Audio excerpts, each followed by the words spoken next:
आप मुनसिफ टीवी देख रहे हैं जावेद गुल के साथ। हमारे साथ आज परवेज अहमद शरीकी गुफ्तगू है।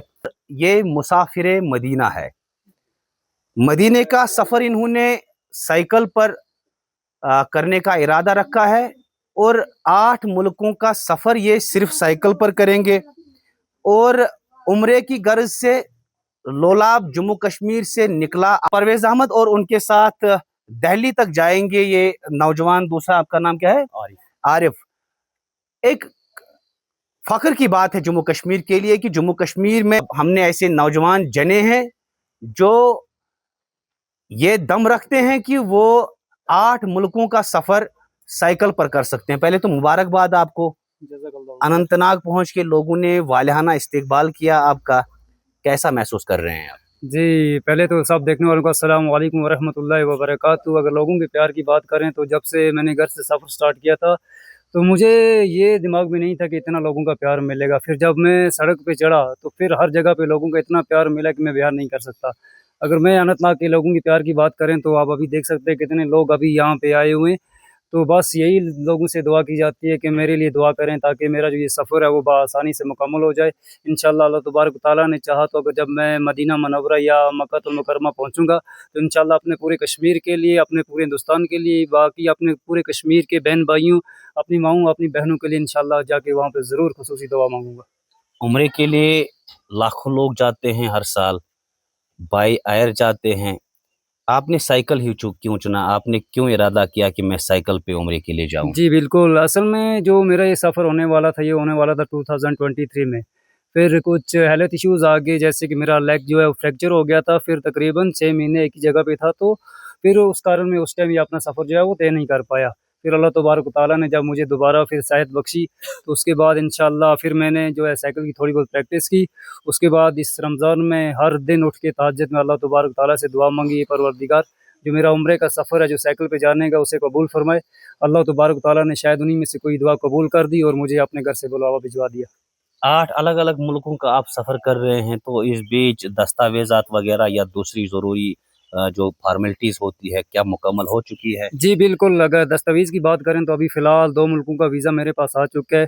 तीसरे का मैंने अप्रूव किया हुआ है, इंशाअल्लाह तकरीबन इस हफ़्ते तक वो भी आ जाएगा, क्योंकि वीज़ा आने में तकरीबन कभी 1 हफ़्ता लग जाता है, कभी 1 महीना लग जाता है। तो इंशाअल्लाह इस हफ़्ते तक वो भी आ जाएगा। फिर आप बाकी मुल्कों का सवाल, तो अगर मैं आज ही सब मुल्कों का वीज़ा अप्लाई कर देता हूँ, तो उसका जो टाइम पीरियड है वो ख़त्म हो जाएगा, तो फिर मेरे लिए वो मुश्किलात का सबब बन जाएगा। तो इसलिए अब जो ये 3 मुल्क, उनके बाद जो भी मेरा दस्तावेज़ या वीज़ा रहेगा, तो इंशाअल्लाह जिस मुल्क में मुझे सफ़र करना पड़ेगा, उस मुल्क की एम्बेसी हर शहर में होती है, तो वहाँ से इंशाअल्लाह बआसानी से 2 दिन में वो वीज़ा मिल जाता है। आजकल देखा जाता है नौजवान ऐसे कामों में फँसे हुए हैं जिनका नाम भी इंसान लेना पसंद नहीं करता है। उनके लिए क्या कहना चाहेंगे आप? देखिए, पहले भी मैं बहुत बार ये कह चुका हूँ, ये हर इंसान को अपने तक होता है, क्योंकि जब इंसान अपने अंदर कोई चीज़ ठान लेता है, तो फिर उसके पास 2 रास्ते होते हैं। 2 रास्ते हमारे पास, या कि गलत रास्ता है, एक है सही रास्ता। क्योंकि कुरान ने भी हमें यही कहा है, इहदिनस सिरातल सिरातल मुस्तकीम, आप जो है सही रास्ता चुन लीजिए। अब इंसान के पास 2 चॉइस हैं, या तो वो सही रास्ते पे जाएगा या तो वो गलत रास्ते पे जाएगा। लेकिन अब हमारे एक उस्ताद हुआ करते थे तकरीबन 12th में, उन्होंने हमें एक अंडे की मिसाल दी थी कि अगर हम अंडे की बात करें, अगर हम अंडे को बाहर से तोड़ते हैं तो क्या होता है कि हम एक जानदार चीज़ का कत्ल करते हैं या फिर एक चीज़ का नुकसान करते हैं। लेकिन वही अंडा जब अपने आप को अंदर से तोड़ने की कोशिश करता है, तो वो बाहर आके एक जानदार चीज़ बन जाता है, जिससे हमें फिर फ़ायदे मिलते हैं। चाहे वो फिर मुर्गा बने या मुर्गी बने, दोनों लिहाज से हमें फ़ायदा मिलता है। इसीलिए हर इंसान चाहे कि अपने अंदर का जो मैल है उसे दूर करे और अपने अंदर से ही इंसान जो हमेशा जो असद राह चुनने की वो कोशिश करे। क्या पैगाम लेकर जा रहे हैं आप? जी, बिल्कुल, ये पैगाम यही रहेगा कि अगर आज की बात करें तो आज आप देख सकते हो, अभी ऐसा एक दौर है जहालत का दौर है, मैं बोल रहा हूँ। तो अगर इस दौर में मैं ये निकल रहा हूँ, तो अगर ये सफ़र की बात करें तो मुझे ये है कि अपने सिर्फ़ खाने-पीने का टाइम है, बाकी किसी चीज़ का टाइम नहीं, और रास्ते पे जो भी कर रहा हूँ अल्लाह तबारक तआला का ज़िक्र अज़कार कर रहा हूँ, रसूल पाक सल्लल्लाहु अलैहि वसल्लम पे दुरूद पाक भेजता जा रहा हूँ, और जहाँ भी अल्लाह तबारक तआला ने मेरा क़याम किया है वहाँ पे, चाहे रास्ते पे कहीं भी सफ़र हो, जब नमाज़ का टाइम आता है, मैं अपनी जो 5 टाइम की वक़्त की जो नमाज़ है वो बाज़ाब्ता तौर पे कर पाता हूँ। ये सफ़र में मेरे लिए एक एक मिसाल दे बनेगा, क्योंकि अगर मैं घर में रहता, ये नहीं चाहता कि घर में मुझे ये ज़िक्र व अज़कार करने का मौका मिलता, या फिर कहीं पे क्रिकेट खेलता होता, या फिर कहीं दोस्तों के साथ बैठ के गपशप लगा होता। लेकिन इस सफ़र की बात करें तो जब से मैंने घर से सफ़र स्टार्ट किया है, तो रास्ते पे अल्लाह तबारक व तआला का कलाम, रसूल पाक सल्लल्लाहु अलैहि वसल्लम पे दुरूद भेजता हुआ जा रहा हूँ। तो इस बीच रास्ते में खाने-पीने का की भी ज़रूरत पड़ती है। तो इस बारे में क्या सोचा है जी आपने? बिल्कुल, मैं अगर बात करूँ अपने अखराजात की तो वीज़ा हो गया या फ़्लाइट का था ये सारा इंतज़ाम मैंने किया था। तकरीबन मैंने अभी भी मैंने एक सोशल यहाँ पे मीडिया आई थी उनको बताया था कि मैंने यहाँ डल लेक के किनारे तकरीबन 6 या 8 महीने तकरीबन स्वीट कॉर्न भी भेजा। उसके बाद फिर वहाँ काम छोड़ के फिर यहाँ पे एक रेस्टोरेंट है दस्तरखान रेस्टोरेंट श्रीनगर में। तकरीबन हाँ, 1 साल या 13 महीने मैंने वहाँ पे एज़ ए वेटरी और तंदूरी शेफ़ का काम किया। तो इसी साल मैंने जो अपना वहाँ पे काम छोड़ा था तकरीबन दिसंबर के महीने में। उसके बाद फिर से साइकिलिंग की क्योंकि सफ़र इतना लंबा था कि इसके लिए पहले तैयार होना ज़रूरी है। क्योंकि सफ़र में इंसान ये ऐसा नहीं है कि इंसान रात को सोचे और सुबह उठ के निकल जाए, क्योंकि इसके लिए पहले पूरी तैयारी करनी पड़ती है, तब जाके ये सफ़र जाके कब मुकम्मल होता है। तो उसी के लिए तकरीबन मैं पिछले 6 महीनों से इसकी तैयारी कर रहा था। ये भी मेरे साथ आए थे तकरीबन हमने जो भी पहाड़ी रास्ते हैं, चाहे पहलगाम हो गया, सोनमर्ग हो गया, गुलमर्ग हो गया या फिर अपना कुपवाड़ा पहाड़ी इलाका है, तो हर जगह पे साइकिल चली। सफ़र बहुत लंबा था, तो इस चीज़ की तैयारी इंशाअल्लाह पिछले 1.5 साल से चल रही थी। तो आपके अहल खाना की बात करते हैं, घर में कौन-कौन है? घर में मेरे वालिद हैं, वालिदा है, भाई हैं, बहनें हैं। जी। एक लंबे सफ़र पर आप जा रहे हैं, उनकी तरफ से किस तरह का ताउन मिल रहा है? और सबसे ज़्यादा अगर ये कहें कि इसमें आपकी हौसला अफ़ज़ाई किसने की?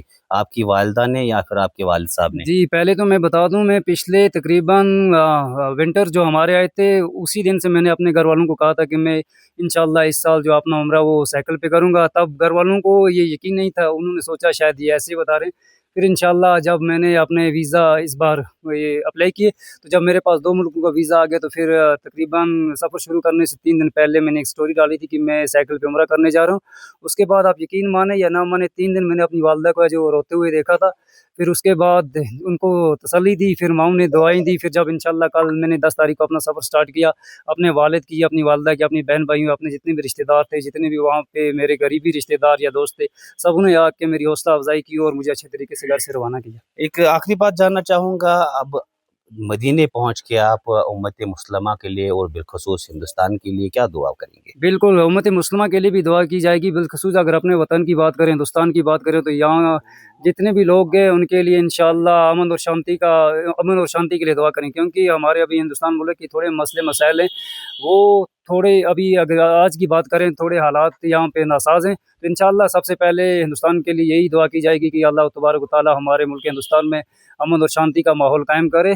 ख़ुसूसन कश्मीर में भी अल्लाह तबारक व तआला जो अमन और शांति का जो है माहौल पैदा करे और कश्मीर के नौजवानों के लिए इंशाअल्लाह ज़रूर वहाँ पे जाके दुआ करूँ अल्लाह तबारक व तआला इनके लिए अपने घरों से रिज़्क़ हलाल अता करे। और बाकी इंशाअल्लाह सब लोगों से यही इल्तिजा की जाती है मेरे हक़ में दुआ करें ताकि मेरा जो ये सफ़र है वो बआसानी से तय होना चाहिए। आपका बहुत-बहुत शुक्रिया। ये लोलाब के नौजवान हैं और अपना सफ़र साइकिल पे तय करेंगे मदीनतुल मुनव्वरा के लिए। कश्मीर के नौजवानों के लिए एक मशाल राह है जो ऐसे कामों में फँसे हुए हैं, जिनका इंसान वहम-ओ-गुमान में भी सोचना मुनासिब नहीं समझता है। और इस बीच ये 8 मुल्कों का सफ़र करेंगे और 6 महीने कमोबेश 6 महीने के बाद जो है मदीना पहुँचेंगे। हर एक मुसलमान की तमन्ना होती है कि वो मदीना पहुँच के खाने काबा का दीदार करे और ये नौजवान जो है कम उम्री में साइकिल पे जाके वो काम पूरा करने जा रहा है। इनका पैगाम है जो नौजवान बुरे कामों में फंसे हैं वो उससे तर्क करके नेक रास्ते पर चलने की कोशिश करे ताकि उनका भी इसी तरह पूरे हिंदुस्तान और पूरी दुनिया में नाम हो। मुंसिफ टीवी के लिए अनंतनाग से जावेद गुल।